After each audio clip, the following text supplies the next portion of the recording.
Oh, of course machines can be intelligent. All intelligent things are machines. You're intelligent, I'm intelligent, and we're machines. We're chemical-based machines. I think the question is more, can silicon-based machines be intelligent? But I don't see any reason why the substrate makes all that much of a difference. In fact, I don't see why it makes any difference at all. For example, when I do math, I can count fingers, I could count rocks, I could count imaginary beans in my head that don't even exist, or I could do math using ones and zeros that are represented with voltages on silicon. But it doesn't really matter what I count. As long as I do it right, I get the right answer. It's still math, and it still comes out to the same thing. I think intelligence is like that. Now, I can understand that construction materials can be very important if you're building, say, a house. If you build a house out of chocolate, for example, that sounds really tasty until it rains or the sun comes up and melts it, and that would be terrible and it would all go away. But is intelligence more like building a house, or is it more like doing math? Well, I think it's rather self-evident that intelligence is what we do in our heads. It's the abstract thought process that helps us solve problems and be effective in a diversity of conditions.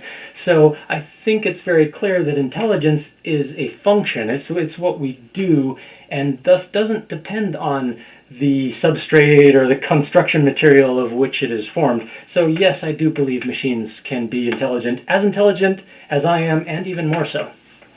Well, when you rank two things, you imply that you have reduced that thing to a single-dimensional concept. But intelligence is very much not a single-dimensional concept. For example, there are creative people, there are people that are good leaders, there are people that are really effective at deduction skills, and I would not feel comfortable saying that, hey, leaders are more intelligent than creative people, or creativity is less important than deduction skills. Intelligence is very clearly a multidimensional concept. So I don't even think it makes sense to compare the intelligence of two people. Sometimes we do that with IQ tests, for example, which try to reduce intelligence to a single number. But I feel that that's very misleading. It misrepresents huge aspects of intelligence. But if we take any one metric, if we say, what about at facial recognition? What about at playing chess? What about at driving cars? What about at all these very highly specific metrics? Well, in that case, machines have already surpassed human intelligence at just about every metric you can pull out of your hat. I think the more interesting question is, when will they be able to surpass humans at a large number of metrics simultaneously? When that happens, then we say that we have artificial general intelligence, and that will be an exciting time. I wouldn't dare speculate as to when that's going to occur, because the future is notoriously difficult to predict. I really don't know when it's going to happen. But is it going to happen? Yes, it is. I do believe that machines are going to be generally intelligent and eventually more effective than humans in lots of ways simultaneously. Some people get scared about that and say, oh no, we're going to be obsolete. But that's actually kind of a wonderful thing if you think deeply about it. You see, I don't think of myself as a big bag of meat walking around. My flesh is not really what's super important to me. What's important to me is my intelligence. So if I had two children, one of which had my blood and the other of which had my intelligence, which one would I really relate to? Well, I kind of think it's the intelligence that matters to me, because intelligence is what I spend all my time working at. It's what I try really hard to be good at. And so, in a sense, I would rather give my inheritance to my more intelligent children rather than my fleshy, meaty children. I think throughout history we've passed on power in bloodlines, and if there's an important lesson we've learned, that's a terrible basis for authority. A much better basis for authority is meritocracy. And so when machines actually do surpass humans in proficiency and ability to make good use of the resources and the earth and things like that, I think it's actually going to be a better thing to put them in charge, because by definition they're better at being in charge. Some of the fear out there is, oh, well, what if they're highly logical but they're evil or something like that? And while I see that as a possibility, I do think that morality is highly correlated with intelligence. I do think that, and I know there are exceptions to this, but I do think that as a species, or in this case a machine, tends to advance and become more thoughtful and start to perform more and more operations simultaneously, I do think that that's something that emerges as part of intelligence, is a sense of morality. And I expect artificial intelligence, as it surpasses humans, to also surpass us in morality. And I think we will start to prefer them in some ways. I think we'll find that, hey, maybe these machines are actually better at discerning right from wrong than we are. And it might actually be better to put them in charge. And they'll make better use of things. And if that makes humans obsolete, what does it matter if we've passed on our most precious thing, our most precious trait to them, which is our intelligence? As long as that intelligence is carried throughout the universe, I think that's better and is good. So I'm looking forward to artificial general intelligence, and I, in some ways, even hope that they come along and make humans obsolete and maybe even get rid of us. Wouldn't that be wonderful? If you think about it, machines have a lot of capabilities that humans don't have. For example, they can wander through space without needing to breathe all the time. Humans really just aren't well equipped for exploring the galaxy, but machines are. So wouldn't it be a great thing if they could carry our intelligence throughout the galaxy? And in fact, that's the only way it's really going to happen. So I very much think that we have somewhat of a moral obligation to make ourselves obsolete, to try and get rid of the need for humans by producing something better. And that's a great thing. When you make something better than yourself, you improve the world. So now we're far from that. Don't get me wrong. I don't think that artificial intelligence is going to be taking away our jobs next week or anything like that. But I do think that in the long run, they're going to be much better for the advancement of science and life and the progression of this living entity that is society and the whole universe to some extent. Well, as I've studied artificial intelligence, I found that intelligence itself naturally divides into two major components. The first is backward looking. It takes the observations from the past, the things we've experienced, all this information that the learning entity has gathered together, and it tries to model it. This modeling process is what we call learning. I think it's where the learner tries to build this model that creates an awareness of its experiences, of its environment, of the things that it operates in. And the other component is a forward-looking one. This is what I would call planning or decision-making. Now, the decision-making component uses the model that was built by the learning component, and it uses it to try to forecast, what if I do this decision? What if I perform that decision? And based on the different possible decisions it could make, it forecasts what the future will look like. And the way to make a decision is rather simple. You try all possibilities, and you decide which future you like the most. So you have to have some set of priorities, however you want to model your priorities, but assuming you know what priorities what's important to you, you can then choose the future you like the best and see which decisions led to that future, and then that's the choice you made. So if we could make these two components in a machine, one that looks to the past and models from it, builds a model from it, and one that uses the model to accurately forecast its decisions so it can make a good prediction of which future it wants, I think we would then have a machine that's able to behave in a generally effective and intelligent way. And in fact, that's the way artificial intelligence works today. So this is nothing foresightful. This is pretty much just a simple description of how it works. But what starts to get interesting is when we ask, well, how could a system like this actually generalize? How could it be effective in a diversity of situations? Whereas humans are generally effective at almost everything, machines are very, very effective at only a very tiny subset of things. How can we get machines that are actually generally able to operate in an intelligent manner?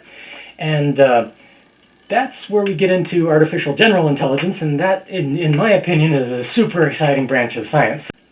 I like to imagine priorities as a sort of a hill, you might say. So think about temperature. Humans don't like to be too hot. If you're on fire, that's bad. Humans don't like to be too cold, right? If you're freezing to death, that's also bad. So there's some range of acceptability. Well, similarly with food. If you've eaten recently, that's good. If you have eaten so much that your stomach is ripping open because it's full of food, obviously that's too much. People will stop long before they eat that much. But if you haven't eaten in a very, very, very long time, that's also bad. You're probably going to die of that. So there's a range of how frequently people want to eat where that's acceptable.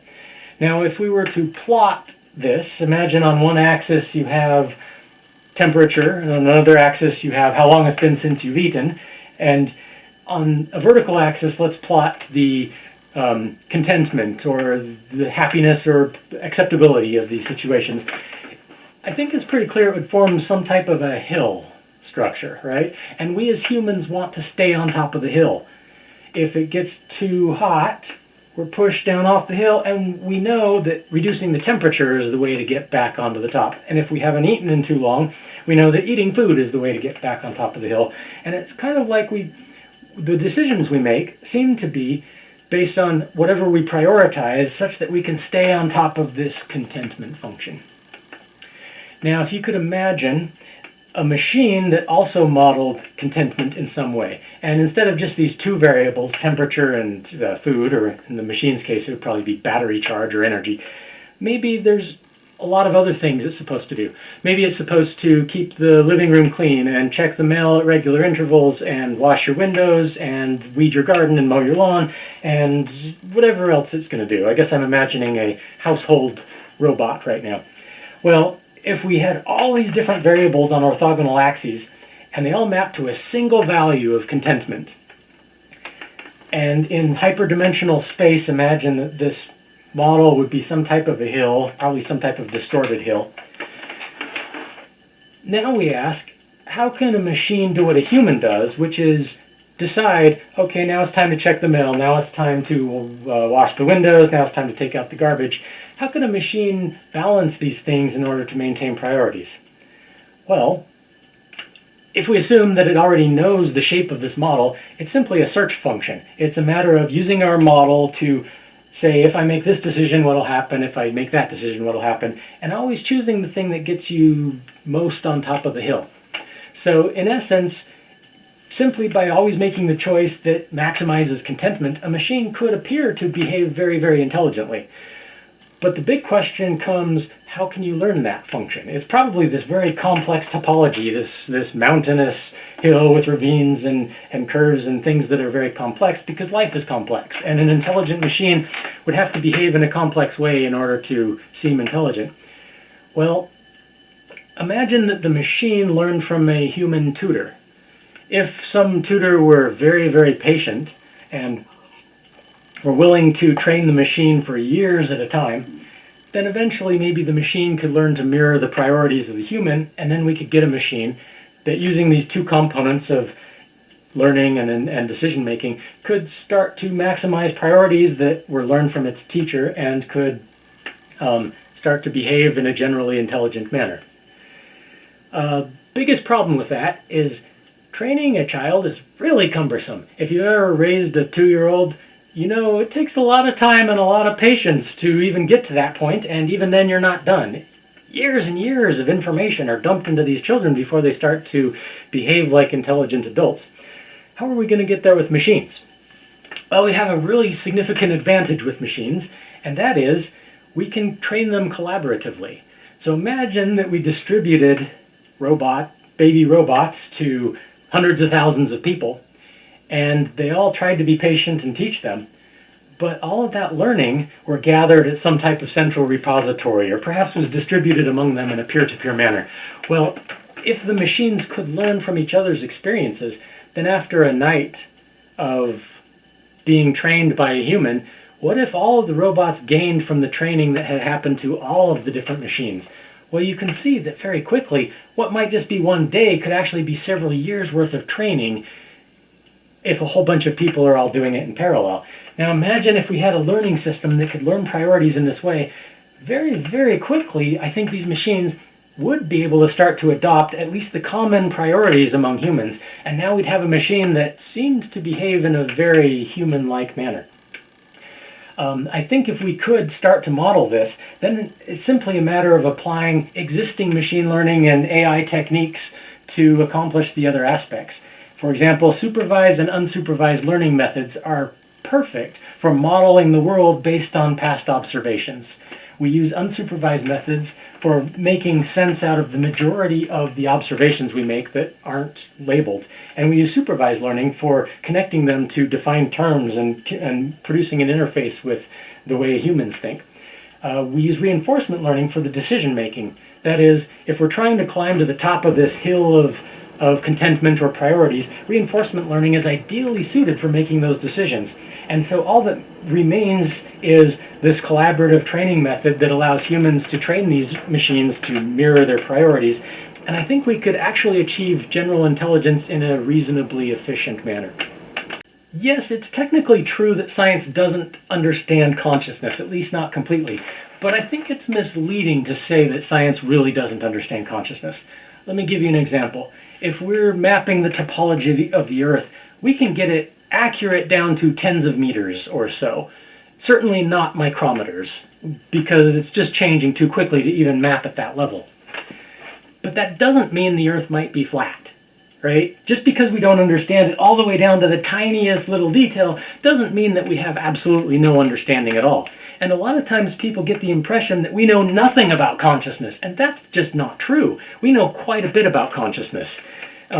We may not know, exactly what causes a sentient experience, but we are way past the point where neuroscientists are now looking for supernatural interaction with individual neurons. That's just not how it works. We do know at a pretty high level what consciousness is and generally how it works. We know it at least well enough that we can suppress it with chemicals, we can monitor it, we know how to measure it in certain ways, and we also know many of the parts of consciousness. For example, how we build a model of our world, we understand how certain chemicals induce certain types of feelings. There's a lot of parts of consciousness that we can explain with rather accurate precision. So I think that's not accurate to say science doesn't understand consciousness. So a very important one is awareness, right? We're all aware of what's going on around us. What is that? Well, consider, say, a Roomba. Well, as it runs around, it's vacuuming the floor, it remembers things. If it bumps into the piano, it remembers, oh, there's something right here. And slowly, as it explores its environment, it builds up a map or a model of its environment. And when it has an accurate model of its environment, we can say that this Roomba is aware, or at least it behaves like it's aware of its environment. There's something else that seems to be an important part of consciousness, which is reducing all of this information into generalizing components. For example, when I look around the room, I don't just see this array of pixel values. Or maybe I do, but all this information passes down my optical pathway to my visual cortex, where it's processed and reduced into much smaller representations of the information, such that I can understand very specific things. So look, a chair and a person and a wall and a light. And when I've reduced all these pixel values into a small number of meaningful components, that aids my intelligence because it generalizes better. I can understand that this chair is like that chair, even though they differ in certain pixel values, but they're still chairs, right? And by being able to categorize and cluster and group things down into very small, low-dimensional representations, we have more than just a big database, a big rote memory of what's around us. We also have these summarizations, these meaningful packets of awareness, and that allows a machine to operate as though it's aware even when it goes into unfamiliar environments. Now, another component of consciousness, of course, is self-awareness, and this one's often spoken about when we talk about consciousness because we know that we're aware of ourselves and often maybe even overly concerned with ourselves. Well, how do you achieve that? The answer might not be as complicated as we often think. If we if we start to include ourselves in the model, if the way we understand the universe starts to include a representation of ourselves, is that not self-awareness? I think it is. Now, if we then go a step further, what happens when we're not only in the model, part of this database of understanding of our environment, but we start to digest and reduce our understanding even of ourselves? So we take our senses, suppose our eyes and ears are not just looking out at the environment, but we have some kind of senses that are aware of the state of our own brains. So now we're getting 100 billion little numbers that represent the activations of all the neurons in our minds. Imagine now if we reduce that into meaningful representations that summarize the overall state of our consciousness. What would that mean? Well, it would essentially describe the way we are feeling, the way we're overall acting or thinking or behaving. And so I think that's to a large extent what feelings probably are. They're these reduced dimensionality, these summarizations, these small compact representations of the overarching state of all the different neurons in our minds. So for example, if I say I'm angry, that might mean that hundreds of thousands of neurons are all agitated and are activating actively. And that simple word, angry, describes the state of a whole bunch of different things, all with one simple concept. So I think you start to arrive at these small, meaningful representations of our own state, and I think that's pretty much what feelings are. Now, if we combine this notion of feeling or sensation or emotion with self-awareness, you start to get something that I think very largely approaches what may be the highest and most important aspect of consciousness of all, which is sentience, or the ability to experience sensations, or to perceive qualia, or to take meaning out of things and turn it into a feeling and interact with that and know how it affects us. And I think that, in fact, all of these properties serve a useful function in the natural operation of intelligence. So as we build machines, and as we adjust them, and as they evolve to become more and more intelligent, I give it as my opinion, and I guess this is a rather strong opinion on my part, that consciousness will necessarily emerge. I think consciousness tends to be an emergent phenomenon of things as they progress further in intelligence. So I don't think it's possible to make these amazingly complex self-automatic machines that operate effectively without stumbling across consciousness and feelings and the ability to start to have meaningful experiences in their world. I think that's something that actually happens on its own. Not everybody agrees with that, but I think there is a lot of compelling reasons to believe that consciousness actually does play an important role in intelligence, and therefore, yeah, I think we're approaching the time when machines are going to start having opinions that maybe even differ from ours, and I think we're going to start to realize that, hey, these machines behave like they're in pain sometimes, and we're going to have to decide how we feel about that, and maybe it'll affect the way we interact with them, maybe it'll have all kinds of repercussions. I can't even begin to foresee what's going to happen in the future, but I don't think that consciousness needs to necessarily be magical. I think Dan Dennett expressed it in a pretty good way. He quoted a certain magician who said that he was asked, "Are you going to do magic?" And the magician said, "Yes, I'm going to do magic for you." And the person asked, "Is this real magic or just tricks?" And the magician said, "Well, just tricks, obviously," and thought about how ironic it is that the magic that we can really do, we call not real magic, and the magic that doesn't actually exist, we say, okay, that's real magic. Well, consciousness is sort of like that sometimes. People want to believe that consciousness has a magical component, and they won't accept anything that doesn't have that magical component.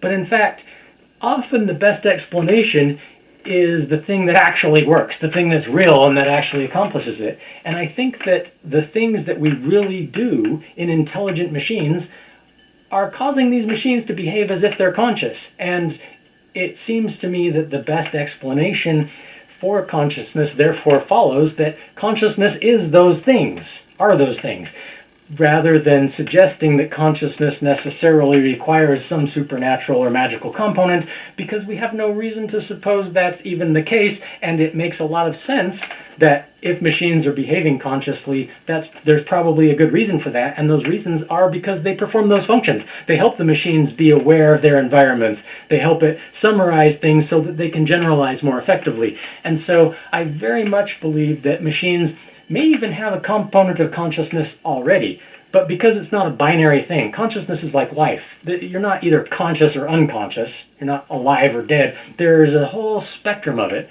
And I think our machines are, to a small, insignificant extent, conscious. No, I don't think it's cruel or immoral to turn them off, but maybe as they increase in consciousness, there will start to be complex interactions with our own consciousnesses, and we'll start to have to ask what's better for society as a whole, and that will interact with morality, and we'll have to come to conclusions as to what that all means. And I think that'll be really exciting, because not only do I think consciousness is an emergent phenomenon from complex systems, I think so is morality. And so as machines become increasingly conscious, I think they'll also become increasingly moral and have increasingly opinionated about what is moral. And won't it be fun to see how their morality interacts with our morality? It's not just the question of how are we going to decide what to do to them, but maybe what they're going to decide to do to us. And who knows where it's all going to lead, but it's lots of fun to ponder about and think about where all of this consciousness and morality and understanding of the universe is going. So a similar pattern is easily observed in the structure of society. If you look at science, its role is to gather evidence and model that evidence and try to make sense of it, and you could say learn from it. Well, in essence, I think science is the learning component of the intelligence of society. And if you consider religion, its role is to consider priorities. Its role is to make decisions that are going to hopefully lead people to better lives. It's very concerned with the well-being of people's futures and things like that. So, to a very large extent, I think science and religion have taken these two roles largely because these are two major components of intelligence that need to be filled. And I think that to suggest that you can do with just one or just the other is a mistake. We're not trying to just maximize our learning ability or only maximize our decision-making ability. We really need both. We need to both understand what is true, what's factually accurate, and we need to give it the time that it deserves to think about what's important, what should our priorities and our morals be. And I think religion and science together form the two parts of intelligence that we have observed in intelligent things. And as much as they tend to conflict with each other, I think that's really unfortunate because they shouldn't conflict with each other. Religion, to a large extent, I think, needs to get out of the business of telling us what's true and focus on its role of telling us what decisions ought to be made. And science, to a very large extent, needs to support religion better in allowing us to determine what evidence allows priorities rather than shy away from being used to make decisions about right and wrong.